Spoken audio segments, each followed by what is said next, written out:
Te invito a que abra la palabra de Dios en el libro de los Hechos, capítulo 18.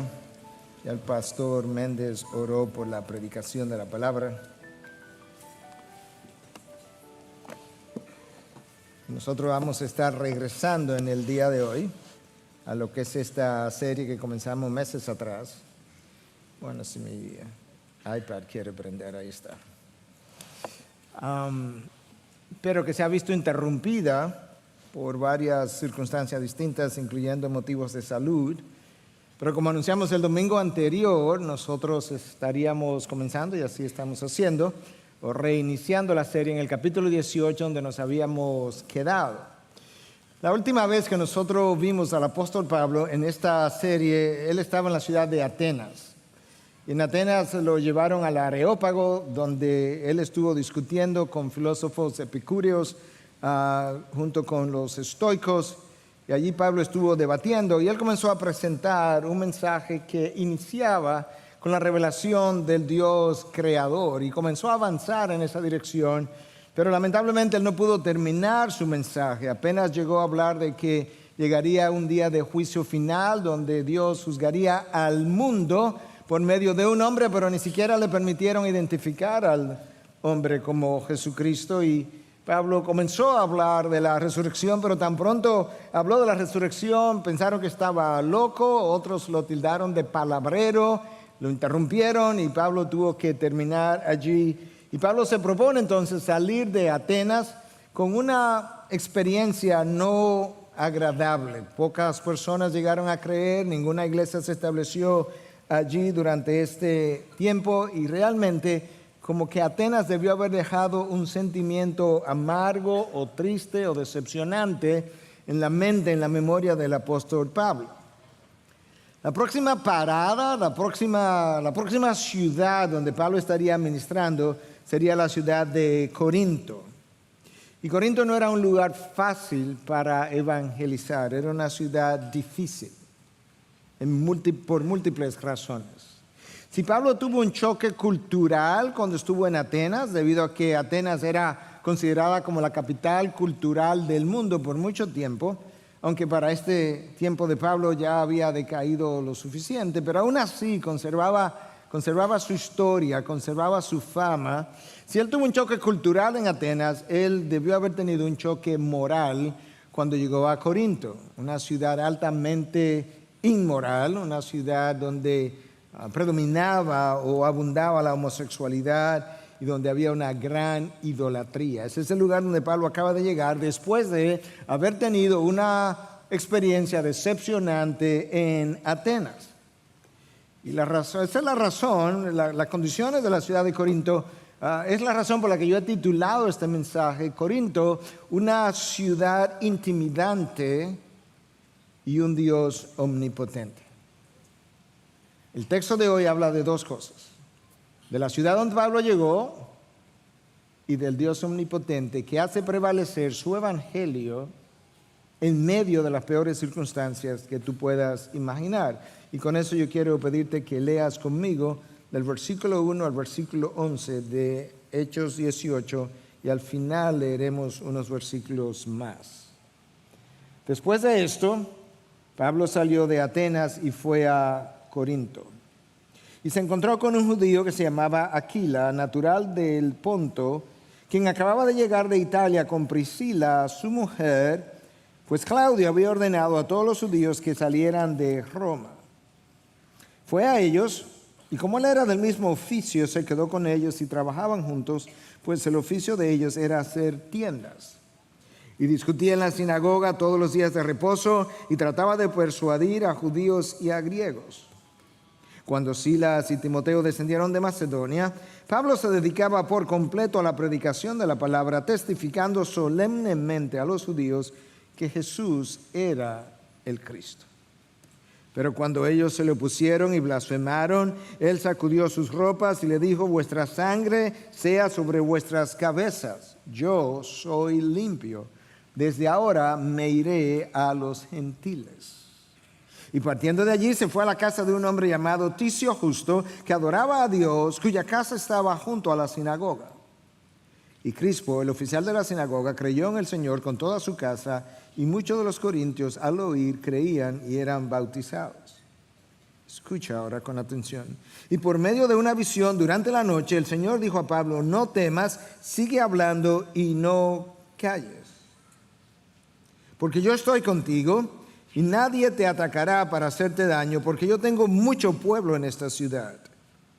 Y se quedó allí 1 año y 6 meses enseñando la palabra de Dios entre ellos. Dijimos antes de leer el texto que Corinto era una ciudad intimidante, y realmente lo era. De hecho, cuando Pablo llega a Corinto, él escribe posteriormente acerca de cómo él llegó allí.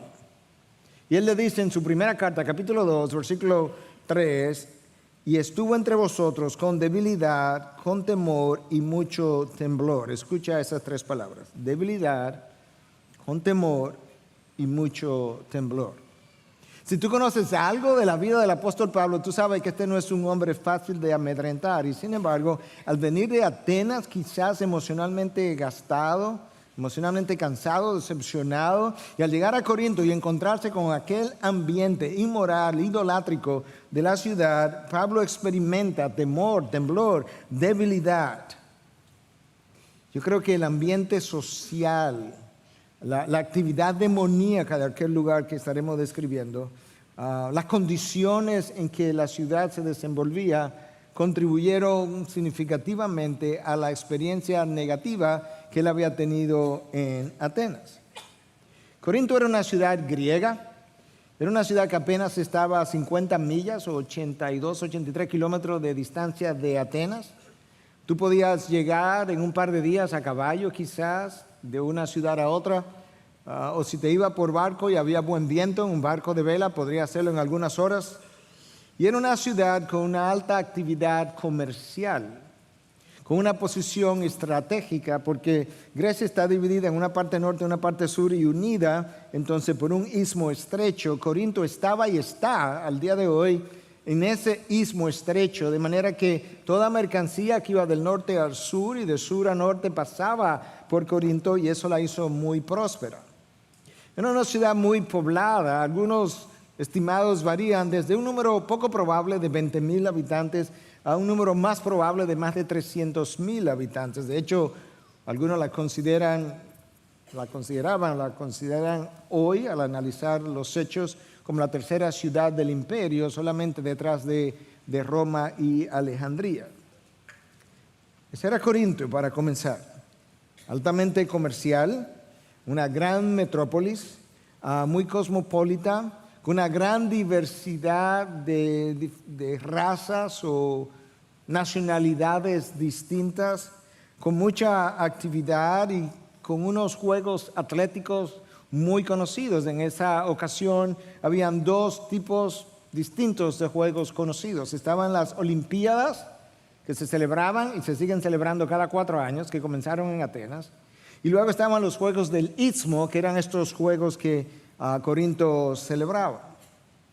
Algo que te puede dar una idea de cuán poblada era la ciudad y de cuán famosos eran estos juegos es que Corinto tenía un anfiteatro que albergaba entre 14 y 18,000 personas. Para la antigüedad eso es, como dirán en inglés, humongous, eso es muy grande. Y tenía otro anfiteatro cubierto que albergaba unas 3,000 personas.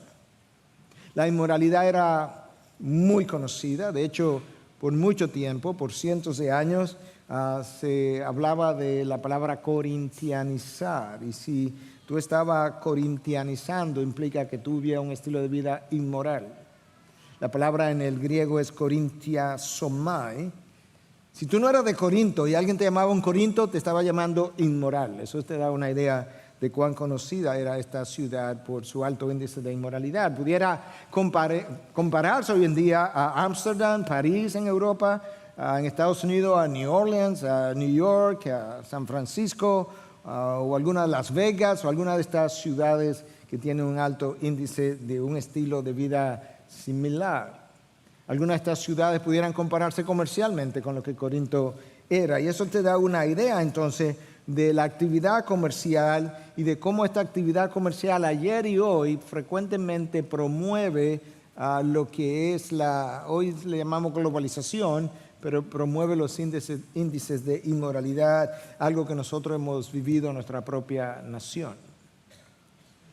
Otra de las atracciones en Corinto era la existencia de un templo a la diosa Afrodita, considerada una de las maravillas del mundo antiguo. Afrodita era la diosa del amor o la diosa de la sexualidad, de la fertilidad. Hoy en día todavía se habla de cosas que son afrodisíacas. Y este templo estaba situado en el Acrópolis de Corinto, llamado Acro Corinto. La gente iba allí a gozarse de la vida inmoral de la ciudad. De hecho, se hablaba de que los marinos que transitaban por aquella localidad muchas veces dejaban todo su dinero en Corinto. Corinto también era conocida porque tenía 2 puertos de mar, con una corta distancia entre uno y otro. Uno en el este y uno en el oeste. De hecho, nosotros conocemos de Cencrea, conocemos de algo porque Febe, la diaconisa que es mencionada en Romanos 16, 1, era de la iglesia de Cencrea y ese era uno de los 2 puertos que Corinto tenía. La ciudad no solamente conocía el culto a la diosa Afrodita, sino que tenía múltiples otros altares y templos, y entre esos otros estaba el dios Poseidón, el dios que reinaba sobre los mares. Para el segundo siglo, en el mercado público de Corinto, no solamente habían estatuas de Poseidón y de Afrodita, pero habían estatuas también a Apolo, a Hermes, a Zeus, de manera que eso te da una idea de cuán inmersa estaba esta ciudad en la idolatría y en lo que eran los cultos paganos. Estas 1000 prostitutas tenían rituales continuamente, diariamente, en el templo a la diosa Afrodita, donde ellas actuaban en cierta manera con los visitantes por la paga, de tal forma que se estaba como adorando supuestamente a Afrodita en la medida en que ellos participaban en estas actividades sexuales. La Corinto de esa ocasión era considerada una ciudad comercial, como dijimos, cosmopolita, inmoral, pagana, idólatra y orgullosa. Esas condiciones hicieron de la ciudad una ciudad intimidante, hasta el punto que Pablo llega allí y les confiesa a ellos en una carta: cuando llegué a ustedes, hermanos, yo experimenté debilidad, temor y temblor. Las condiciones de la sociedad afectaron la iglesia. Cuando tú lees acerca de Corinto, de la iglesia de Corinto, en la primera carta de Pablo, tú te das cuenta hasta dónde el mundo alrededor llegó a, valga la redundancia, a mundanalizar la iglesia en vez de la iglesia a evangelizar la sociedad, algo que sigue ocurriendo hoy. Sin embargo, a pesar de eso, el evangelio se abrió paso y el Dios omnipotente detrás del evangelio hizo triunfar su mensaje en las peores circunstancias posibles. En una ciudad intimidante, pero que por encima de ella existía un Dios omnipotente a quien Pablo servía. Ahora, nota, esta es la ciudad. El resto de lo que nos queda es hablar de este Dios omnipotente y su providencia y su orquestación. Nota de qué manera Lucas comienza a revelarnos de una manera sutil el carácter de Dios cuando nos dice que Pablo llegó a Corinto y se encontró, como quien dice en inglés, by the way, pero no hay por casualidad en el reino de los cielos. De manera que Pablo llega a Corinto justamente cuando ya Priscila y Aquila es el esposo, Priscila la esposa, cuando ya Aquila y Priscila habían llegado a Corinto. ¿Y de dónde habían llegado? Habían llegado de Italia y más específicamente de Roma, después que Claudio había dado un decreto, había expulsado a los judíos de Roma, pero resulta que ellos son expulsados de Roma por un decreto de Claudio que obviamente está bajo la soberanía de Dios, y ellos llegan a Corinto y llegan antes que Pablo, establecen una casa, porque el texto dice que Pablo se quedó con ellos, otras traducciones dice Pablo vivió con ellos, tenían una casa que podía darle albergue a Pablo, ellos eran judíos igual que Pablo y ellos eran del mismo oficio de Pablo. Nada de eso es una coincidencia, eso es una diosidencia. Eso es parte del cuidado providencial de Dios para con su siervo, que lo saca de Atenas justamente en el momento en que él va a encontrar allí apoyo, porque él iba a necesitar apoyo en un momento de debilidad de su vida y de su ministerio. Y él se encuentra allí con esta pareja, Aquila y Priscila, del mismo oficio que Pablo. Ellos hacían tiendas, trabajaban con pieles, y estas tiendas muchas eran de pieles. El texto dice en el versículo 3, Pablo se quedó a vivir y a trabajar con ellos porque eran fabricantes de carpas al igual que él. Pablo todo el tiempo insistió en trabajar para apoyar su propio ministerio. Pablo estaba preocupado de que si él aceptaba el apoyo económico, financiero de las iglesias donde él estaba ministrando, que eso pudiera servir de piedra de tropiezo para el evangelio, y él prefirió trabajar de día y de noche hasta fatigarse precisamente para evitar que el evangelio pudiera tropezar. De esa manera, escucha cómo él le dice eso mismo a los tesalonicenses en su primera carta en 2:9. Porque recordáis, hermanos, nuestros trabajos y fatigas, como trabajando de día y de noche, para no ser carga a ninguno de vosotros, os proclamamos el evangelio de Dios. Trabajó de día y de noche para evitar ser carga y evitar ser piedra de tropiezo. Pablo llega a una ciudad atemorizado donde ya Dios ha provisto compañía, como mencionamos. Dios había movilizado una pareja desde Roma hasta Corinto. Ellos pudieron haber ido a otra ciudad, pero no, fueron a Corinto, donde Pablo iba a estar y donde se iba a establecer una amistad tan cercana que cuando Pablo sale de Corinto, 18 meses después, sale en compañía de Aquila y de Priscila. La expulsión de los judíos de Roma coincidió con la salida de Pablo de Atenas. La llegada de Pablo a Corinto ocurre poco tiempo después de la llegada de Aquila y Priscila a Corinto. Y esa pareja les sirvió de apoyo. Dios conoce nuestras debilidades. Dios conoce que la soledad no es buena para nosotros, y cuando Dios ve a sus siervos en soledad o en debilidad, Él conoce también quién puede o quiénes pueden ministrarle, y frecuentemente Él moviliza a personas de un lugar a otro y los trae al lado de la persona en necesidad. Nuestro Dios es tan Dios que no solamente Él movió a Aquila y a Priscila de Roma, sino que para este tiempo movió a Timoteo y a Silas desde Macedonia y lo trajo a Corinto para acompañar a Pablo y para sostener a Pablo. Evidentemente, Pablo había dejado recado para Silas y Timoteo que se unieran a él en Atenas. Si tú lees el resto del Nuevo Testamento, parece ser que Silas y Timoteo se unieron a Pablo en Atenas, pero Pablo los devolvió y envía a Timoteo a Tesalónica y envía a Silas a Filipo, y ese es el área de Macedonia. Y ahora cuando él está en Corinto, el texto nos dice que cuando ellos llegaron de Macedonia, Pablo pudo dedicarse por completo a la predicación. Vamos a llegar ahí en un momento. Pero lo que Dios está haciendo es suplir la soledad de Pablo, suplir la debilidad de Pablo con compañeros que él necesitaba, que podían apoyarle en oración, que podían apoyarlo de diferentes maneras. Y yo creo que parte de la necesidad de Pablo tenía que ver con esa guerra espiritual de la cual él habla a los Efesios cuando les dice que nuestra lucha no es contra carne ni sangre, sino contra huestes espirituales de maldad, huestes innumerables, miles de seres angelicales caídos en las regiones celestiales.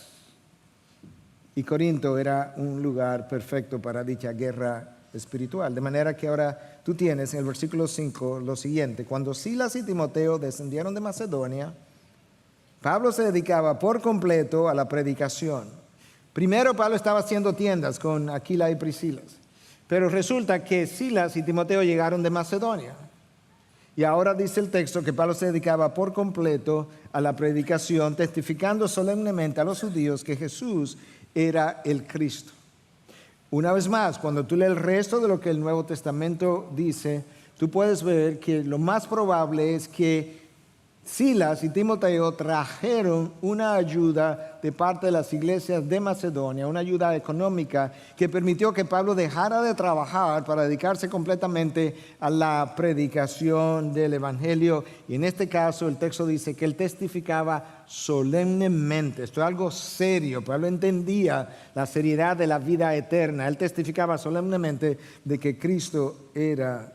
Jesús era el Cristo. ¿Dónde Pablo hacía eso? El texto nos dice, en el mismo lugar donde Pablo siempre lo hizo, versículo 4, y discutía en la sinagoga todos los días de reposo y trataba de persuadir a judíos y a griegos. Pablo intentaba persuadir a judíos y a griegos. Recuerden que la semana pasada yo les citaba un texto de Pablo en la segunda carta a los Corintios, capítulo 5, donde Pablo dice, conociendo el temor del Señor, persuadimos a los hombres. Pablo trataba de persuadir a judíos y a griegos que habían llegado a creer en ese Dios general de los judíos y que iban a la sinagoga a escuchar lo que tenía que explicarse ese día. Pero el corazón del pueblo hebreo se había endurecido a tal forma que el pueblo no escuchó a los profetas, no escuchó a Pablo, no escuchó a ninguno de aquellos que trataron de evangelizarle. Había un endurecimiento parcial del cual habla Romanos 11 que perdura hasta el día de hoy. Romanos 11 dice que el endurecimiento perdura hasta el día de hoy. Obviamente cuando Pablo escribió, pero ha continuado de la misma manera. En el caso de Corinto, el texto nos dice en el versículo 6 que cuando ellos, los judíos, se lo pusieron y blasfemaron. No simplemente le hicieron oposición a Pablo, sino que al referirse al mensaje de Pablo, blasfemaron contra Dios. Ciertamente los compatriotas de Pablo, los judíos, le dieron más agua de beber que el pueblo gentil. En Listra, su primer viaje misionero, lo apedrearon y lo dieron por muerto. Luego Pablo llega a Europa por Filipos y en Filipos cae preso. De ahí se mueve a Tesalónica y en Tesalónica los judíos lo empujaron, lo forzaron a salir de la ciudad. Él se mueve a Berea y el texto nos dice que de Tesalónica los judíos se mudaron a Berea y le hicieron la vida imposible a Pablo y él tuvo que salir corriendo también y de ahí se fue a Atenas y de Atenas se fue a Corinto. Atenas fue la única ciudad hasta ahora en este segundo viaje misionero donde Pablo no fue forzado a salir, sino que él voluntariamente se fue de Atenas a Corinto. Y en Corinto se le opusieron y blasfemaron. Cuando Pablo recibe la blasfemia contra Dios de parte de los judíos, esta es su reacción, versículo 6, segunda parte. Él sacudió sus ropas y les dijo, vuestra sangre sea sobre vuestras cabezas. Yo soy limpio, desde ahora me iré a los gentiles. Eso era un gesto simbólico de juicio, simbólico de rechazo y simbólico de que yo me lavo las manos, mi conciencia está limpia, yo he predicado el mensaje, yo he predicado el evangelio, ustedes lo han rehusado y de aquí en adelante los únicos responsables son ustedes. Eso es algo que el pueblo judío había aprendido, había sido enseñado a hacer eso. De hecho, el mismo Jesús habló algo de eso. En Mateo 10, cuando tú lees el texto, tú te percatas de que hubo un momento en que Jesús envió a 70 de sus discípulos a predicar de dos en dos y le dio instrucciones. Le dio instrucciones de qué hacer cuando fueran por el camino. Una de esas instrucciones dice lo siguiente, de parte de Jesús para sus discípulos. Y cualquiera que no os reciba ni oiga vuestras palabras, al salir de esa casa o de esa ciudad, sacudir el polvo de vuestros pies. Pablo lo hizo de su ropa. Es una forma simbólica de decir, esto es parte del juicio de Dios. Esto implica un rechazo del mensaje que te podía salvar. Por tanto, de aquí en adelante me iré a los gentiles. El pueblo no escuchó, el pueblo no quiso escuchar el mensaje de salvación. Entonces Pablo se va de allí, se va de la sinagoga y se muda. ¿Dónde tú crees que Pablo se muda? Escucha, versículo 7. Partiendo de allí se fue a la casa de un hombre llamado Ticio Justo, que adoraba a Dios, cuya casa estaba junto a la sinagoga. Y Crispo, el oficial de la sinagoga, creyó en el Señor con toda su casa, y muchos de los corintios al oír creían y eran bautizados. ¿Tú ves la mano de Dios aquí? Los judíos no quieren oír. Muy bien, Pablo, te va de la sinagoga, pero ¿a dónde te va? Te va a mudar y va a vivir al lado de la sinagoga.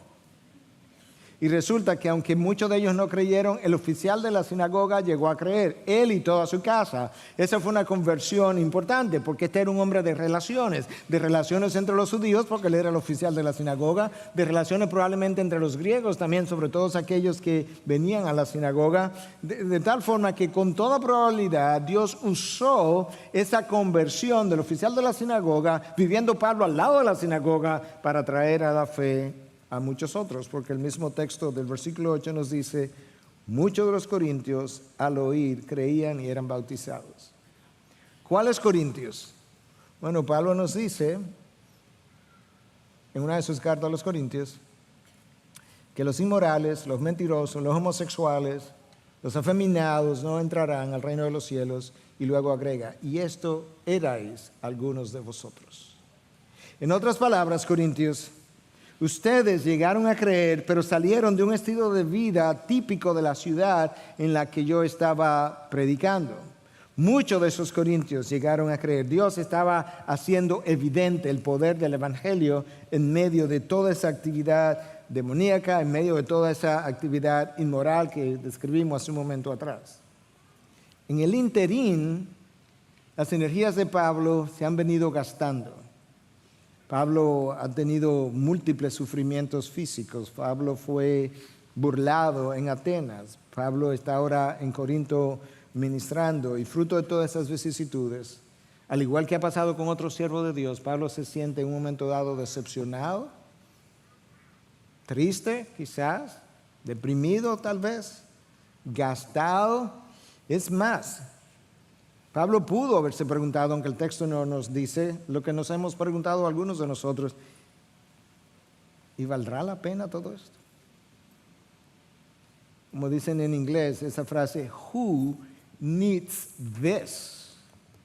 ¿Quién necesita esto? Estaba bien en Jerusalén, yo era un fariseo, yo era un líder, con buena posición, y ahora yo comienzo a predicar el evangelio y esto es lo que me toca vivir. Y Pablo dice, yo llegué aquí con temblor, con temor, con debilidad. Yo estoy gastado, me estoy gastando. Y cuando tú revisas el registro bíblico, tú te das cuenta que eso no fue único de Pablo. Abraham temió por su vida 2 veces y entregó a su esposa y dijo que era su hermana, temiendo por su vida. Elías peleó, degolló 450 profetas de Baal y luego sale corriendo a una sola mujer, a Jezabel. Pobre esposo.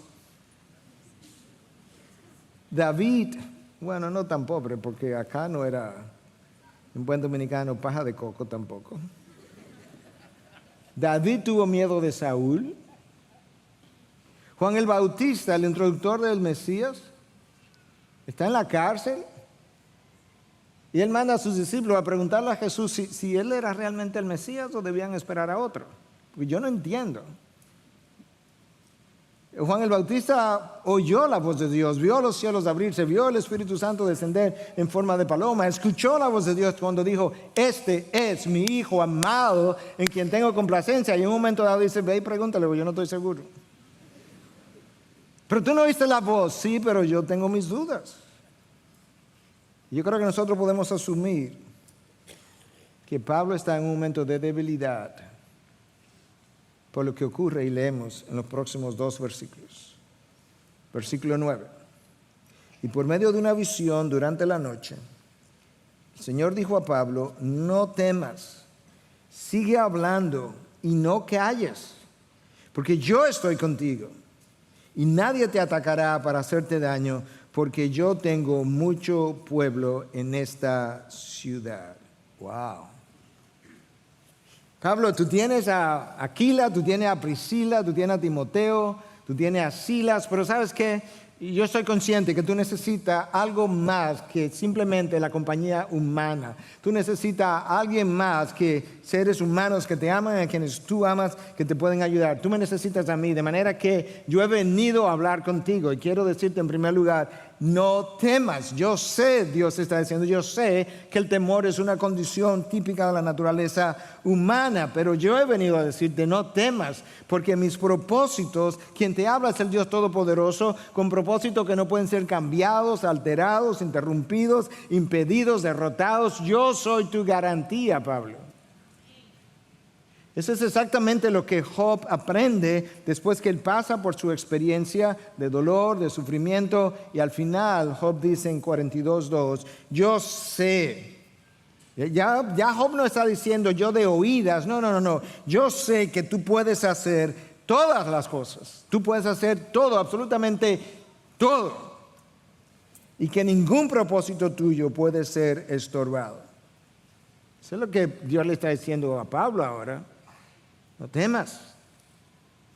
Dios, todo lo que Dios se propone lo hace en el tiempo de Dios, a la manera de Dios, con los recursos de Dios, para la gloria del mismo Dios. Y Pablo conocía eso. Pablo había estado en el tercer cielo, pero Pablo necesitaba un recordatorio. Pablo era un ser humano al igual que tú y que yo, con necesidades y debilidades en su momento. Y son esos momentos de debilidades donde Dios es más propicio a mostrar su poder. Su poder se perfecciona en la debilidad. Mientras mayor es tu debilidad, mayor es el chance que tú tienes de experimentar el poder de Dios. Y cuando hablamos del poder de Dios, no estamos hablando de un simple poder, estamos hablando del poder todopoderoso, valga la redundancia. Estamos hablando de un poder que no puede ser detenido en ninguna circunstancia. Stephen Charnock, escribiendo en el siglo XVII, uno de los puritanos del momento, escribió un libro acerca de los atributos de Dios, un clásico de la literatura, más de 500 páginas dedicada a describir cómo él concebía los atributos de Dios. Y hablando de la omnipotencia de Dios, él dice lo siguiente: es la habilidad que Dios tiene de hacer que lo que Él quiere que ocurra, ocurra. Es la habilidad que Dios tiene de hacer que eso que Él quiere que ocurra, ocurra con toda certidumbre. Y él agrega entonces, nuestros deseos son mayores que nuestras fuerzas, pero no ocurre así con Dios. En otras palabras, Charnock está ayudándonos a entender, a veces tú tienes deseos, tienes oportunidades, tienes incluso la idea de lo que quieres y sin embargo no puedes llevarlo a cabo porque no tiene el poder para hacerlo, pero con Dios no ocurre de esa manera. Charnock agrega, su poder es tal que Él puede hacer lo que le plazca sin dificultad y sin resistencia. Lo que Él quiera, Él lo hace como si no fuera nada. Él no puede ser chequeado, restringido o frustrado. Qué inútiles serían los decretos de Dios si Él no pudiera ejecutarlos. Imagina a Dios hablándole al mar que se abra y el mar no se abre. Escucha cómo el salmista lo dice en el Salmo 135:6.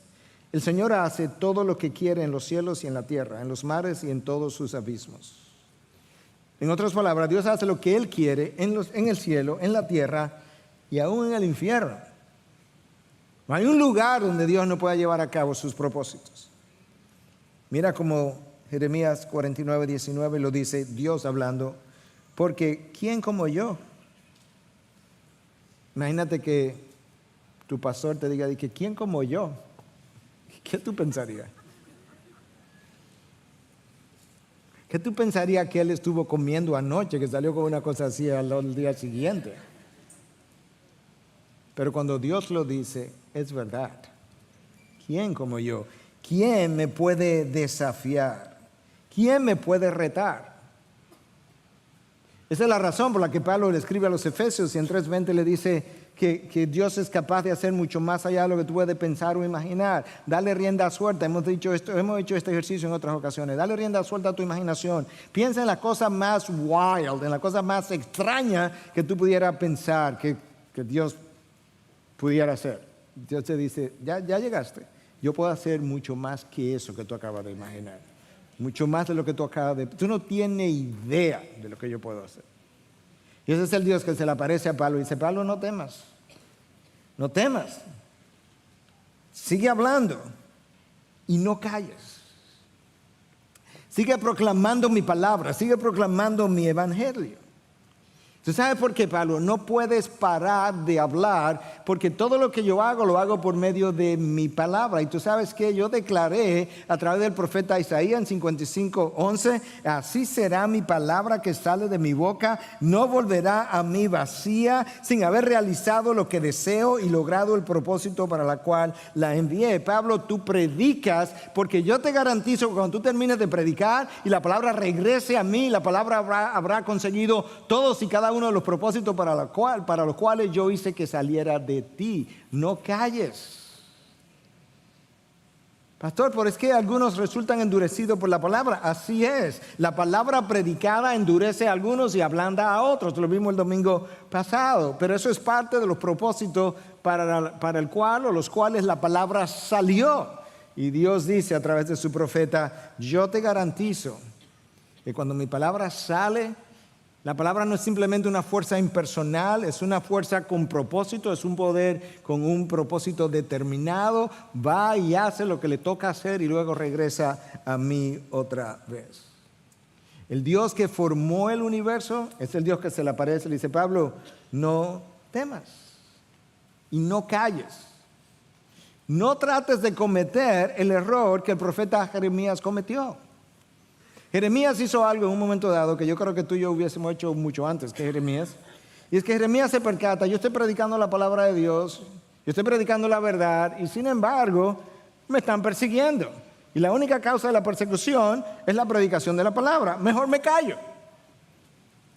Escucha cómo él lo escribe en Jeremías 20:8, segunda parte y versículo 9, para que tú veas qué ocurrió. Pues la palabra del Señor ha venido a ser para mí oprobio y escarnio cada día. Todos los días me persiguen, se burlan de mí, se ríen de mí. Porque la palabra que yo predico ha llegado a ser oprobio y escarnio. Pero si digo no le recordaré ni hablaré más en su nombre, esto se convierte dentro de mí como fuego ardiente encerrado en mis huesos. Hago esfuerzos por contenerlo y no puedo.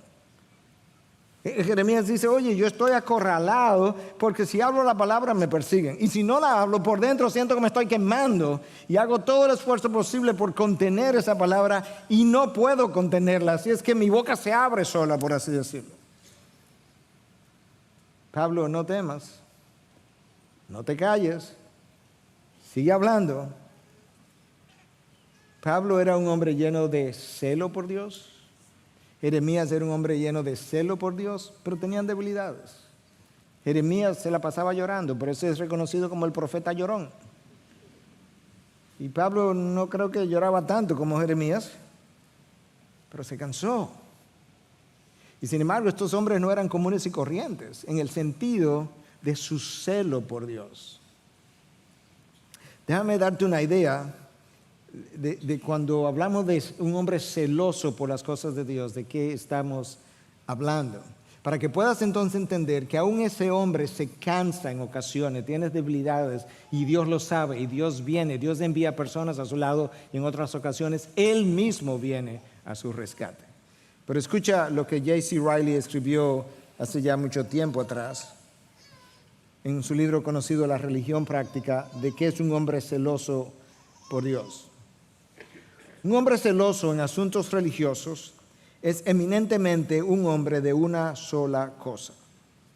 No es suficiente decir que él es un hombre sincero, cálido, que no compromete sus principios, sin dejadez, comprometido y ferviente en espíritu. Eso no es suficiente. Escuche. Él es un hombre que solo ve una cosa. A él le importa una cosa. Él vive para una cosa, él vive inmerso en una cosa y esa cosa es el complacer a Dios. Independientemente de que él viva o muera, de que él tenga salud o esté enfermo, de que él sea rico o pobre, de que él complazca u ofenda a los hombres, de que otros crean que él es sabio o lo crean un necio, independientemente de que él sea culpado o reciba el aplauso, independientemente de que reciba el honor o la vergüenza, cada una de esas cosas a él le importan poco. Él arde por una sola cosa, y esa cosa es complacer a Dios y avanzar la gloria de Dios. Si él es consumido al arder, a él le importa poco eso. Él está contento. Él siente ser como una lámpara que ha sido hecha para arder. Y si él es consumido al arder, él solo ha hecho el trabajo para el cual Dios lo designó.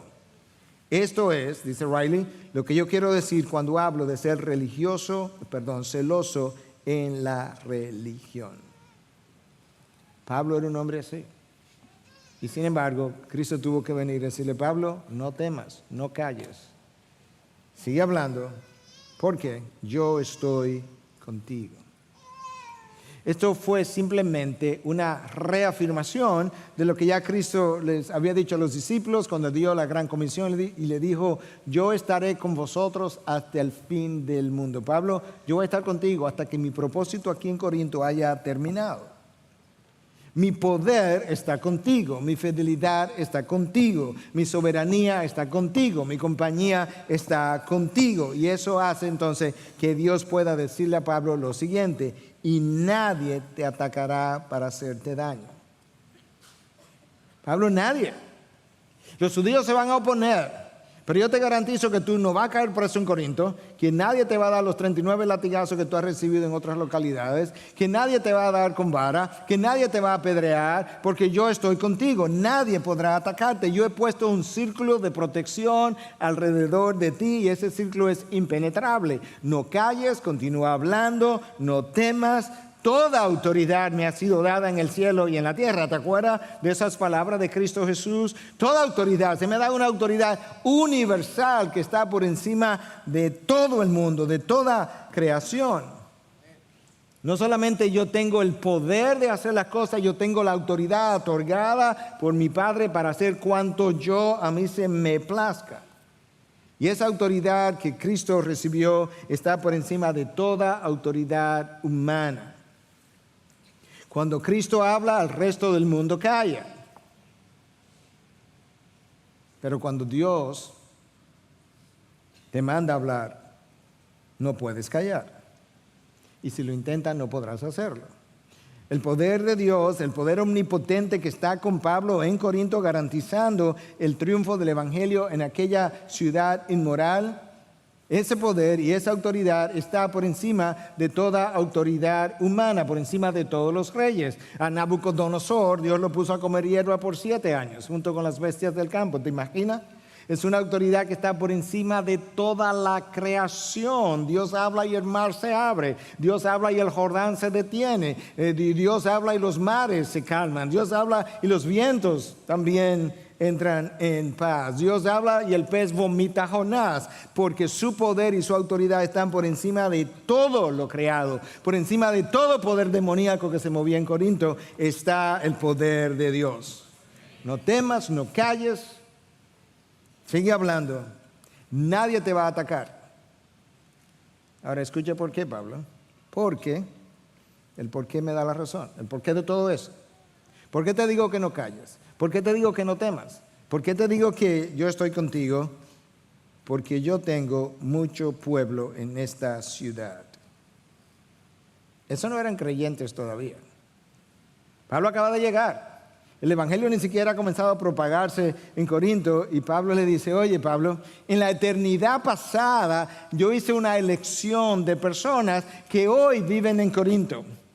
Y la elección hecha se hizo de tal forma que fue predeterminado que el instrumento de conversión serías tú. De manera que no calles, no temas, sigue hablando, porque ese pueblo que yo concebí en la eternidad pasada y que ahora vive allí donde tú estás, es un pueblo que va a llegar a creer y va a llegar a creer por medio de la predicación de mi evangelio a través de tus labios. No calles, no temas, sigue hablando, porque yo voy a realizar mi propósito en aquella ciudad. Wow. Dios está garantizando la vida del portavoz porque Él quiere dar vida a aquellos que estaban muertos en delitos y pecados. Y Pablo se parqueó en Corinto 18 meses. Si tú lees el resto de la historia, Pablo pasa una semana aquí, pasa 2 o 3 semanas allí, en Atenas pasó unas semanas y de ahí se mudó. Cuando él llega a Corinto, él se parquea 18 meses. ¿Por qué? Porque él está contando con el Dios que le ha dado el respaldo y le ha dado las garantías.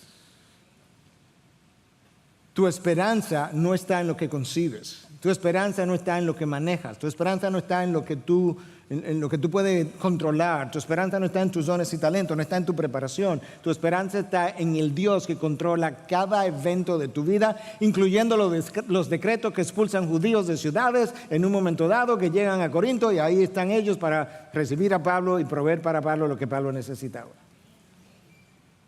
Y mira lo que ocurre, porque es cierto que los judíos se opusieron, pero Dios le había dicho: nadie te atacará. Entonces escucha ahora del versículo 12 al 17 lo que ocurrió. Pero siendo Galión procónsul de Acaya, Acaya era la provincia cuya capital era Corinto, siendo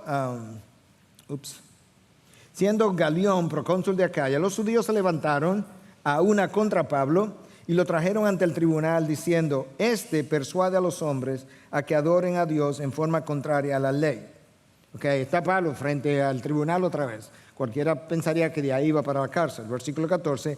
Y cuando Pablo iba a hablar, Galión, es el procónsul, dijo a los judíos: si fuera cuestión de una injusticia o de un crimen depravado, oh judíos, yo os toleraría como sería razonable. Pero si son cuestiones de palabra y nombres de vuestra propia ley, allá vosotros, no estoy dispuesto a ser juez de estas cosas. Y los echó del tribunal. Se me van de aquí. Uno pensaría que le caerían arriba a Pablo entonces. Versículo 17. Entonces todos ellos le echaron mano a Sóstenes, el oficial de la sinagoga, y lo golpearon frente al tribunal, pero Galión no hacía caso de nada de esto.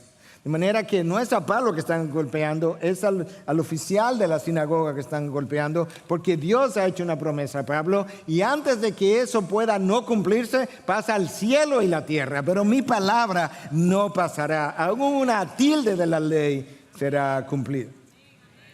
De manera que tú, yo, Pablo y cualquiera de los hijos de Dios puede estar seguro en cada una de las promesas que Dios ha hecho a sus hijos. La única manera que Dios puede garantizar sus promesas es si Dios es omnipotente. La omnisciencia puede predecir el futuro, pero no puede garantizar el futuro. Es la omnipotencia de Dios que garantiza que lo que Él profetice se cumple, y Pablo ha recibido garantía de parte de Dios. Siendo omnipotente, esa es la única forma como Dios puede decir: el cielo y la tierra pueden pasar. ¿Te imaginas eso? Billones de astros pudieran dejar, trillones de astros pudieran dejar de existir en un momento dado antes que mi palabra no cumpla el propósito para el cual yo la envié. Wow. Escucha cómo Dios lo dice a través de Isaías 14, 26 y 27. Este es el plan acordado contra toda la tierra. Y esta es la mano que está extendida contra todas las naciones. Si el Señor de los ejércitos lo ha determinado, ¿quién puede frustrarlo? Y en cuanto a su mano extendida, ¿quién puede volverla atrás? Si Dios determinó algo, no hay manera de darle para atrás. No hay manera de detener eso, de frustrar eso. Cuando Él extiende su mano, no hay manera de devolverla.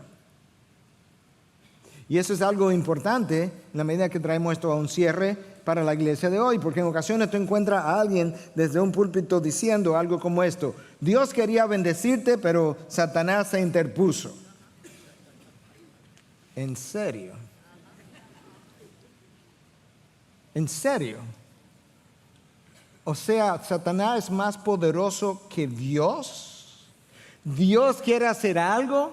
Dios quiere bendecirte, pero Satanás decidió que no iba a dejar que Dios te bendijera. O tú perdiste tu Biblia o perdiste la cabeza. Una de esas dos cosas, porque no hay otra manera de concebir eso.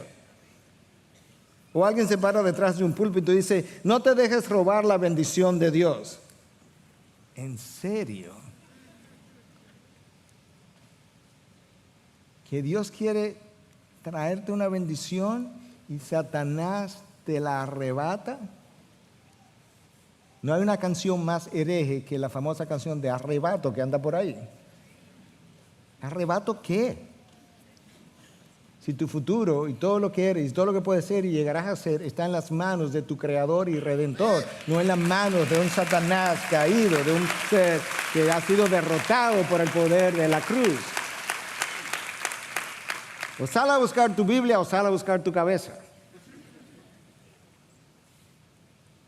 A.W. Pink, y con esto cierro, muy conocido por la manera como él concebía la soberanía de Dios. escribió todo un libro acerca de la soberanía de Dios. Decía, la iglesia de hoy no refleja la gloria del Dios creador. De la misma manera que una velita prendida al mediodía no revela la gloria del sol. La iglesia de hoy, con su predicación débil, no revela la gloria del Dios creador. De la misma forma que una vela prendida al mediodía no revela la gloria del sol. Ese es el Dios que se le aparece a Pablo en Corinto. Y le dice, Pablo, esta es una ciudad, no parafraseando, pero estoy creando el contexto que hemos visto. Esta es una ciudad inmoral, pagana, idolátrica, llena de vicios, comercial, imbuida en la actividad demoníaca. No temas, no calles, sigue hablando, porque yo estoy contigo. Y la razón por la que te doy la garantía es porque yo tengo mucho pueblo en esta ciudad. Y yo te voy a ser fiel a ti y al pueblo que yo elegí en la eternidad pasada. Entonces tú puedes ver la ciudad intimidante y el Dios omnipotente que está por encima de dicha ciudad.